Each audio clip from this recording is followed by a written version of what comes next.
नमस्कार सभी को। 10 अप्रैल 1912 दुनिया का सबसे बड़ा शिप और सबसे luxury ship white line star RMS Titanic अपनी पहली जर्नी के लिए निकलता है। उन्हें साउथ एडम ब्रिटेन से न्यूयॉर्क सिटी तक जाना था। इस दौरान उन्हें 12 अप्रैल से 14 अप्रैल के बीच में कई सारी आइसबर्ग्स की चेतावनियां आती हैं। आइए जरा शिप के बारे में थोड़ा जानते हैं। ये शिप 900 फीट लंबा और 250 फीट 25 मंजिला ऊंचा था। ये इतना विशालकाय था कि इसके अंदर आप एक फुटबॉल ग्राउंड नहीं कई फुटबॉल ग्राउंड ला सकते थे। ये शिप वाइल्ड स्टार कंपनी द्वारा बनाया गया था, एक्सट्रीम शिप, जिसके अंदर नीचे की तरफ हल्की 2 लेयर्स, साइड में सिंगल लेयर्स, जिसके अंदर 16 कंपार्टमेंट्स थे और अगर 4 में पानी भी भरता था तो कोई फर्क नहीं पड़ने वाला था। इन सेफ्टी फीचर्स को देखते हुए उस समय पे टाइटैनिक को लेके बहुत क्रेज चल रहा था। लोग उसमें जाना चाहते थे। आइए जानते हैं हुआ क्या था। 10 अप्रैल 1912 ये शिप अपनी पहली जर्नी के लिए निकला था। इस शिप को उस वक्त बहुत ज्यादा हाईलाइट किया गया था। जहां भी हो, न्यूयॉर्क सिटी में भी इनका बहुत वेट हो रहा था। इस शिप में इमिग्रेंट से लेके बड़े बड़े बिजनेसमैन भी थे। इमिग्रेंट्स जो ब्रिटेन में अपनी अच्छी लाइफ जी पाए थे, वो अमेरिका में एक अच्छी जिंदगी की तलाश करने के लिए जा रहे थे। वही जो अमीर लोग थे वो अपने व्यापार वगैरह को बढ़ाने के लिए जा रहे थे। 12 अप्रैल 1912 उन्हें कुछ सिग्नल्स मिलते हैं, वार्निंग्स मिलती हैं टाइटैनिक को पहली कि आगे आइसबर्ग्स है, अपनी स्पीड को थोड़ा कम कर लीजिए। टाइटैनिक के क्रू मेंबर्स उसे इग्नोर कर देते हैं। 14 अप्रैल 1912 आखिरी वार्निंग आई थी। इस दिन 7 वार्निंग आई थी कुल, जिसमें से एक वार्निंग एसएस कैलिफोर्नियन नाम के एक शिप ने भेजी थी, जो आखिरी वार्निंग थी। रात के 11:35 पे एक बड़ा सा आइसबर्ग टाइटैनिक से महज 1/4 मील दूर था, लेकिन क्योंकि अंधेरा था और उस दिन चांद नहीं निकला हुआ था, उस कारण से क्रो नेस्ट में बैठे हुए लोगों को कुछ भी नहीं दिख रहा था। उतने में 11:39 पे वहां पे बैठे एक लुकआउट को पता चलता है कि उनके सामने एक बहुत बड़ा आइसबर्ग है। वो तुरंत 3 बेल बजाता है और टेलीफोन पे कॉल करके बता देता है कि ऐसा हो रहा है। वहां पे डेक पे बैठे हुए ऑफिसर ने कंट्रोल रूम को ऑर्डर दिए कि आप इस शिप को लेफ्ट में ले जाइए, लेकिन इतनी ज्यादा हड़बड़ी मच चुकी थी उस टाइम तक कि गलती से वो लोग राइट मुड़ चुके थे। इसी दौरान 10 सेकंड 11:40 पे 10 सेकंड तक वो उस आइसबर्ग से घिसटता रहा।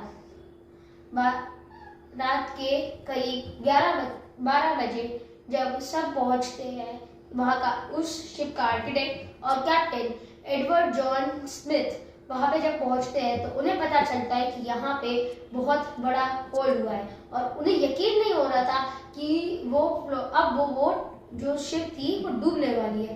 क्यों? क्योंकि उस समय पे इस शिप को अनसिंकेबल कहा जाता था। मैंने बता दिया है आपको इस बारे में कि क्यों ये अनसिंकेबल कहा जाता था। इसके वो 2 रीजंस, डबल हल और 16 वाटर टाइट कंपार्टमेंट्स। अब हुआ ये था कि 16 में से 6 वाटर कंपार्टमेंट्स भर गए थे और साइड में एक सिंगल लेयर थी। बॉटम में हल बॉटम में था, तो उस हल का कोई काम वहां पे नहीं था। साइड से पानी भरा और अगर 4 भरते तो कोई दिक्कत नहीं थी, लेकिन वहां पे 16 में से 6 भरे, जिससे ये समझ आ चुका था कि अब वो डूबने वाला है। करीब 12 बजे कैप्टन ने ऑर्डर दिए कि आप यहाँ से जल्दी से रेडियो पे डिस्ट्रेस सिग्नल भेजें। ये आज के टाइम में भी और पहले के टाइम में भी कोई नई बात नहीं थी। आसपास रेडियो से कम्युनिकेशन होता रहता था कि 2 शिप्स के बीच में कि आगे वार्निंग है या फिर हम मुसीबत में है, ये तो रेडियो से लगातार बजाते रहते हैं वो लोग। यहाँ पे 12:20 पे एक शिप आरएमएस कैपिटेरिया उनके सिग्नल्स को पकड़ लेता है और उसके रिसीवर में पता चलता है और उन्होंने तुरंत उस शिप को टाइटैनिक की ओर मोड़ लेते हैं। अब यहाँ पे दिक्कत थी, टाइटैनिक से एमएस कैथीपेरियर 107 किलोमीटर दूर था और अगर वो अपने टॉप स्पीड से भी आता तो 3.5 घंटे उन्हें पहुंचने में लगते। इसी दौरान कैप्टन ने लाइफ बोट एवैक्यूएशन के ऑर्डर्स दे दिए और यहाँ पे एवैक्यूएशन शुरू हुआ। प्रोटोकॉल्स के अकॉर्डिंगली विमेन और बच्चों को सबसे पहले प्रायोरिटी दी गई। पहली लाइफ बोट जब छोड़ी गई तो उसके अंदर 65 लोगों की कैपेसिटी थी, लेकिन गए सिर्फ 28, क्योंकि लोगों को ये लगता था कि ये डूब ही नहीं सकती है ये शिप और हम बिल्कुल सेफ है, हम भले ही आइसबर्ग से टकराए लेकिन ये शिप डूबेगी नहीं। इसमें गलती कंपनी की भी थी, उन्होंने ऐसे एडवर्टाइजमेंट्स निकाले कि लोगों को सही में लगने लगा कि ये शिप अनसिंकेबल है। रात में फिर कुछ 2 बजे के करीब पूरे कंपार्टमेंट में आगे के पानी भर गया। लोगों को तब रियलाइज होना शुरू हुआ कि ये शिप तो अब डूबने वाली है। पूरे में जैसे लोगों को महसूस हुआ, लोगों के बीच में क्योस मच गया, लड़ाई होने लगी लाइफ बोट में सीट के लिए। तो लड़ाई होते होते कई लोग बैठ गए, कई लोग छूट गए। अब 2:05 रात के टाइटैनिक से आखिरी लाइफ बोट छोड़ी गई। इन टोटल लाइफ बोट्स में 705 लोग ही छोड़े जा पाए, क्योंकि उस शिप में 20 ही लाइफ बोट्स थी। ये सोच के वापस से 20 लाइफ बोट्स रखी थी कि हमें अभी इवैक्यूएशन की वैसी जरूरत नहीं पड़नी, फिर भी प्रोटोकॉल लगानी पड़ेगी। उन्होंने सिर्फ 20 लाइफ बोट्स दी। उन 20 लाइफ बोट में से 2227 लोगों में से 705 लोग ही रेस्क्यू हो पाए। जो बचे लोग, वो लोग या तो केओस के दौरान अपनी सीट ढूंढने में कामयाब रहे, या फिर कुछ लोगों ने अपने भाग्य को बुरा मान के वहीं पे शिप पे रह गए। कहा जाता है कि कैप्टन एडवर्ड जॉन स्मिथ अंत तक अपने व्हील पे खड़े रहे और उसी के साथ डूब गए। कुछ लोग ये भी कहते हैं कि उन्होंने गोली मार के अपनी आत्महत्या कर ली थी। अब यहाँ पे ये टाइटैनिक को इतनी वार्निंग्स मिलती रही और 2 दिन लगातार मिलती रही, फिर भी टाइटैनिक ने अपनी स्पीड क्यों कम करी? इसके बारे में काफी चीजें होती है। इनमें से एक बहुत फेमस चीज बताई जाती है जोसेफ ब्रूस के बारे में। ये थे chairman of white line company. उन्होंने ये कहा था कि हमें एक रिकॉर्ड तोड़ना है, हमें इस जर्नी को 6 दिन में कंप्लीट करना है, ताकि एक रिकॉर्ड टूट सके दुनिया के सबसे कम टाइम में कंप्लीट होने वाली जर्नी को। और उसके बाद यहीं पे 12 अप्रैल को, उसी 14 अप्रैल को दोपहर के 2 बजे एक बात हुई थी उन जोसेफ ब्रूस के बीच में और कैप्टन एडवर्ड जॉन स्मिथ बीच में। उन लोगों के बीच में ये बात हुई कि हमारे पास वार्निंग्स आई आइसबर्ग्स की और हमें हमारी स्पीड कम करनी होगी। तो उस पेज को लेकर फाड़ के फेंक दिया था जोसेफ ब्रूस ने। कहा था कि क्रू मेंबर्स को पता नहीं चलना चाहिए, स्पीड कम नहीं होनी चाहिए, तुम कैसे भी करके बचाओ, हमें नहीं पता, हमें ये जर्नी 6 दिन में कंप्लीट करनी है।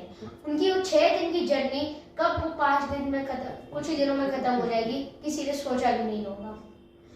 वहां पे बाद में ब्रिटिश इंक्वायरी में पता चला कि पास में एक और शिप था, SS कैलिफोर्निया। ये वही शिप है जिसने आखिरी सिग्नल आइसबर्ग्स के भेजे थे। करीब 37 किलोमीटर दूर ये शिप अगर वहां से निकलता तो आधा घंटा लगता है इसे वहां पे पहुंचने में। अपनी टॉप स्पीड पे भी और लोअर स्पीड पे भी ये पहुंच जाती है 1 घंटे के अंदर, जिससे लोग बच सकते हैं। कंपनी का दावा ये था कि अगर ये शिप डूबती भी है तो ये शिप 3 दिन तक फ्लोट करती रहेगी, लेकिन 3 दिन की फ्लोटिंग वाली शिप 2:20 में कब डूब गई और 3 घंटे 2 हिस्सों में बिखरते कब डूब गई और 3 दिन तक ये तैरने वाला 3 घंटे भी नहीं तैर पाया, ऐसा ये कंपनी की गलती मानी गई। बाद में जो यहाँ पे इस कंपनी के ऊपर कुछ टाइम तक बैन लगे। टाइटैनिक के रेकेज को ढूंढने के लिए 70 साल लगे। जब एक अमेरिकन ओशन एक्सप्लोरर ने इनको ढूंढा तो पता चला कि जो 2 हिस्से टूटे थे वो अब एक हिस्सा बहुत दूर गिरा है, दूसरा हिस्सा भी काफी दूर गिरा है और अब वहां पे एक इकोसिस्टम टाइप बन गया है। बैक्टीरिया उसको खा रहे हैं और वहां पे उस शिप की धीरे धीरे पार्टिकल्स खत्म होते जा रहे हैं। माना जा रहा है कि 2030 तक ये शिप के सारे ये रैकेज खत्म हो जाएंगे। धन्यवाद।